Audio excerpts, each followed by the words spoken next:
Tower location track করে সাদ্দাম পুলিশের জালে, কিন্তু কাজটা এত সহজ ছিল না। কিভাবে একের পর এক ট্র্যাক করে করে করে করে আলাঘরে সাদ্দাম পর্যন্ত পৌঁছলো পুলিশ। আমার সঙ্গে রয়েছে প্রতিনিধি অর্পিতা। অর্পিতা,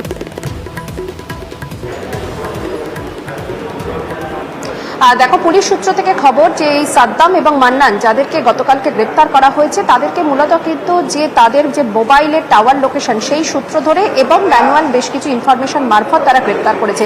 তার কারণ সাদ্দাম যখন পালিয়ে যায় বাড়ি থেকে, অর্থাৎ পুলিশের হাত ছেড়ে যখন সে পালিয়ে যায়, সেই সাদ্দাম কিন্তু ফোন সুইচ অফ ছিল, এমনটাই পুলিশ সূত্র থেকে খবর। কিন্তু হঠাৎই কিন্তু সে ফোনের টাওয়ার লোকেশন, সে ফোনটি অন করে এবং তখনই সেই টাওয়ার লোকেশনের সূত্র ধরে তার পাশাপাশি বেশ কিছু তাদের সোর্স ইনফরমেশন মারফত পুলিশ পৌঁছায়, যেখানে কিনা এই যে বলা হচ্ছে যেখানে কিনা ফিশারি ছিল বা যেখানে নদীর পাড়ে যেখানে সেখানে থাকার জায়গা ছিল, ছোট্ট একটি ঝুপড়ি ঘর মতন, সেটির মালিক ছিল মান্নান। অর্থাৎ মান্নান ছিল আশ্রয়দাতা, সেই কারণেই তাকে গ্রেপ্তার করা হয়েছে। শুধুমাত্র আশ্রয়দাতা নয়, এই চক্রে এই সিপিএম নেতা মান্নান সেও কিন্তু জড়িত, সেই কথাই স্পষ্ট করে জানাচ্ছে এসপি। এবং তিনি কিন্তু পরিষ্কার করে জানালেন যে এই চক্রটি প্রায় 10 বছর ধরে যে চলছে, সেখানে 7টি মামলা রয়েছে জয়নগর এবং কুলতলি থানায়, যেটি কিনা সাদ্দামের বিরুদ্ধে।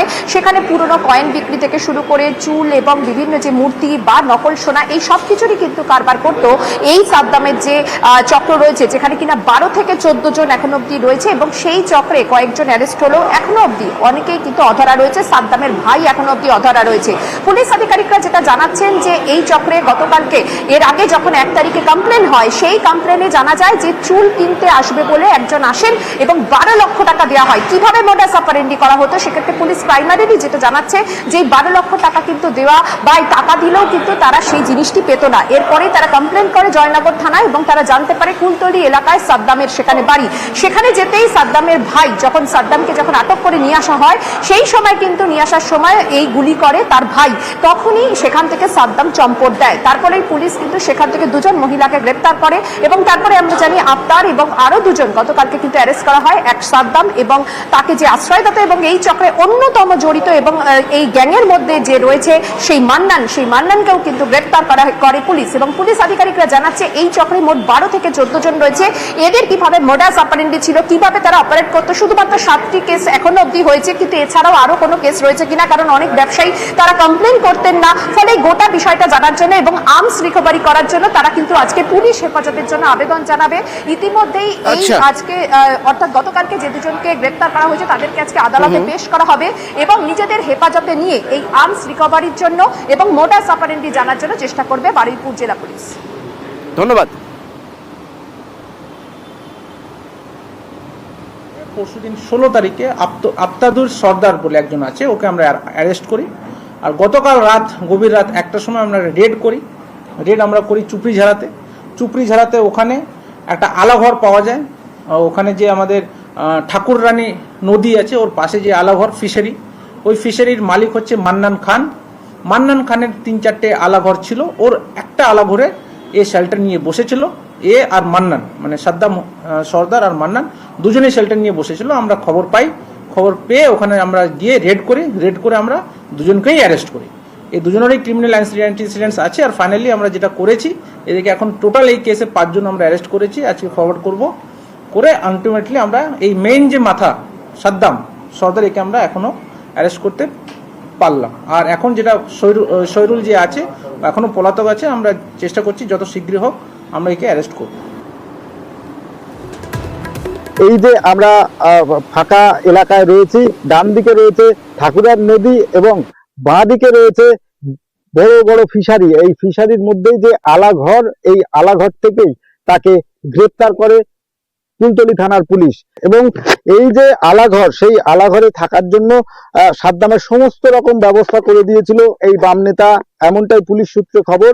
এবং এখানে যেটা দেখা যাচ্ছে যে প্রত্যেকটি একটি মানুষ থাকতে গেলে তার যে যে করণীয় যে যে জিনিস লাগবে সেগুলো রয়েছে, যেমন খাবার জিনিস থেকে শুরু করে নেশার জিনিস, এবং তার সঙ্গে মশার উপদ্রব থেকে বাঁচতে মশার মারা ধূপ, রাত্রে যাতায়াতের জন্য টর্চ লাইট, তার সঙ্গে পেস্ট, বৃষ্টি হলে ছাতা এবং তার সঙ্গে গামছা, এবং তা রাত্রে লাইটের জন্য সোলার লাইটের ব্যবস্থা, তার সঙ্গে একাধিক জামা কাপড়ও সেখানে রয়েছে।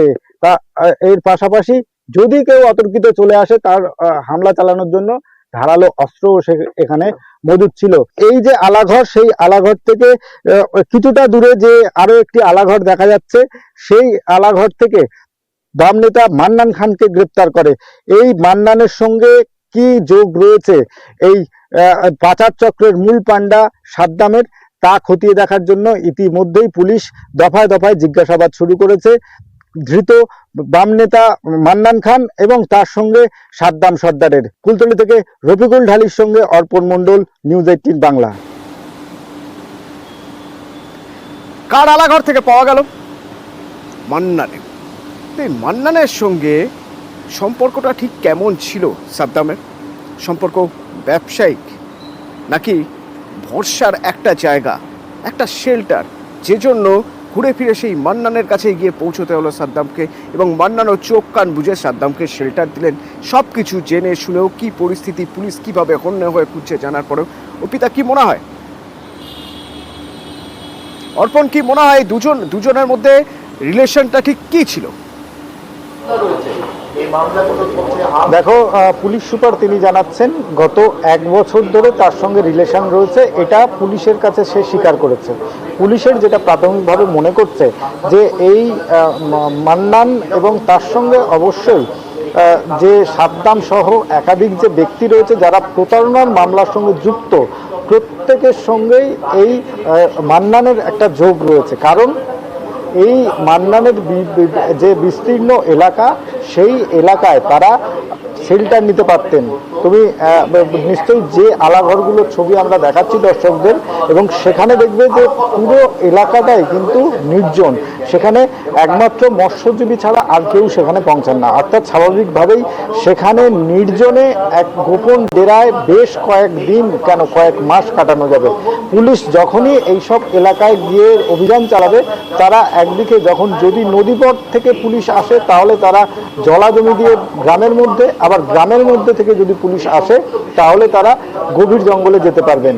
আর এই কারণেই এই মান্নানের সঙ্গে এই যারা যে শুধু সাদ্দাম না, সাদ্দাম সহ একাধিক যে প্রতারণার মামলায় অভিযুক্ত রয়েছে, তাদের প্রত্যেকের যোগাযোগ রয়েছে এমনটাই মনে করছে পুলিশ। এবং পুলিশ সুপার পলাশচন্দ্র ঢালি তিনি বললেন যে এর সঙ্গে ব্যবসাও করত। কারণ এই যে সোনা দেওয়ার নাম করে বা মূর্তি দেওয়ার নাম করে তারা যে এই একের পর এক মানুষকে প্রতারণা, সেই প্রতারণার সঙ্গে এই বাম নেতা তিনিও যুক্ত রয়েছেন। দুজনকেই আজকে তারা 14 দিনের জেল হেফাজতের চেয়ে আবেদন জানিয়েছে। এই আবেদনে নেওয়ার পরেই দফায় দফায় তাদেরকে জিজ্ঞাসাবাদ করবে, এবং জিজ্ঞাসাবাদ করার পরেই এই পুরো ঘটনা কিভাবে এই সাদ্দাম সেখানে পৌঁছালো এবং মান্নান সে কিভাবে তার সঙ্গে যোগাযোগ করে তার সঙ্গে তার আলাঘরে থাকলো, এবং যে পরপর 5টি আলাঘর ছিল, প্রত্যেকটাতে সে দিনের বেলা একটা আলাদা আলাঘর এবং পরবর্তীকালে রাত্রে আরও একটি আলাঘর পরিবর্তন করে করে থাকছিল। এর খাবার কিভাবে পৌঁছানো হতো সবটাই পুলিশ তাদেরকে জিজ্ঞাসাবাদ করবে, এবং সাদ্দাম ও মান্নানকে আলাদা পৃথকভাবে জিজ্ঞাসাবাদ করার পরে তাদের সামনাসামনি বসেও জিজ্ঞাসাবাদ করবে। এবং এই ঘটনার যাদের প্রতারণা করা হয়েছে, এবং এই কেস প্রায় 7টি কেস এখনো পর্যন্ত পুলিশের কাছে রয়েছে শুধু সাদ্দামের, এবং মান্নানের গত 10 বছরেও 3টি কেস রয়েছে, যেখানে একটি খুনের মামলা পর্যন্ত রয়েছে। পাশাপাশি এই কুলতলির বিধায়ক গণেশ মণ্ডল সম্পর্কে কি বলছেন একবার শোনা যাক। এখানে বাম আমল থেকে এই কাজকর্মগুলো হতো। আমাদের সরকার ক্ষমতা আসার পর থেকে পুলিশ অত্যন্ত সক্রিয়তার সঙ্গে এগুলো দমন করছিল, কিন্তু লুকিয়ে চুরিয়ে টুকটাক কাজ করছে। সেই জায়গা থেকে গতকাল গভীর রাতে পুলিশ খবর পায় যে চুবড়িজেড়া অঞ্চলে আমাদের প্রাক্তন এমএলএ তার ছায়ার সঙ্গে মান্নান খান, সিপিএম এর এক নেতা, তার যে আলাঘর আছে ফিশারি, সেই আলাঘর থেকে পুলিশ খবর পেয়ে সেখান থেকে গভীর রাত থেকে গ্রেপ্তার করে। এবং এই ঘটনার সঙ্গে আমি মনে করি যে সিপিএম এর যেমন প্রত্যক্ষভাবে যোগ আছে, এবং এইটা তদন্ত হলে দেখবেন আরো অনেক সত্য বেরিয়ে পড়বে। কুলতলির কিংপিন সাদ্দাম যেখানে ছিল সেটা হলো একটা আলাঘর, এবং সেই আলাঘর কার? মান্নান খানের। মান্নান খানকে সিপিআইএম নেতা, আমার সঙ্গে সিপিআইএম নেতা, আমার সঙ্গে সুজন চক্রবর্তী রয়েছেন। সুজনদা, মান্নান খান সিপিআইএম নেতা একজন কুলতলির, শেল্টার দিয়েছিল, সাদ্দামের সঙ্গে তার সম্পর্ক রয়েছে, নিয়মিতভাবে তারা দুজনেই একইভাবে এই পাচার বা এই ধরনের প্রতারণার কাজ করতেও দাবি করছে পুলিশের জালে এখন মান্নান খান। কি বলবেন? ফলস ব্লেম দেবার চেষ্টা করা হচ্ছে বলে আমার মনে হচ্ছে। মান্নান খান বলে ওখানে সিপিএম এর কোন নেতা আছে আমি কোনোদিন শুনিনি। স্থানীয়ভাবে আমি যা খোঁজ নিয়েছি তাতেও তারা একই কথা বলছেন। ওই নামে সিপিএম এর কোন নেতা ছেড়ে দিন, কোন কর্মী আছে বলেও মনে হয় না। কে কোথা থেকে মনের মাধুরী মিশিয়ে কি বলেছে আপনারা চালু করে দিলেন সিপিএম এর নেতা, কে বলেছে সিপিএম এর নেতা? এদের মানে তৃণমূলের যার ছত্রছায়া সাজা কি বলে সাবধানরা থাকে, সে এখন কদিন পর ধরা পড়ে যাওয়ার পর ঘুরিয়ে দেবার জন্য বেচারা রামশর হালদার তার নাম করে, যেহেতু আর কোথায় এই কুলতলির এই এলাকা আর সাবধান আর কোথায় সে ধরা পড়েছে মিলেমিশে একাকার করে দেওয়া হচ্ছে, এটা বেটি করছে। এই নামে কোনো সিপিএম এর নেতা নেই, কর্মীও আছে বলে মনে হয় না। সমর্থক কার কি নাম সিপিএম বলতে পারবে, কিন্তু এটা একটা ফলস ব্লেম।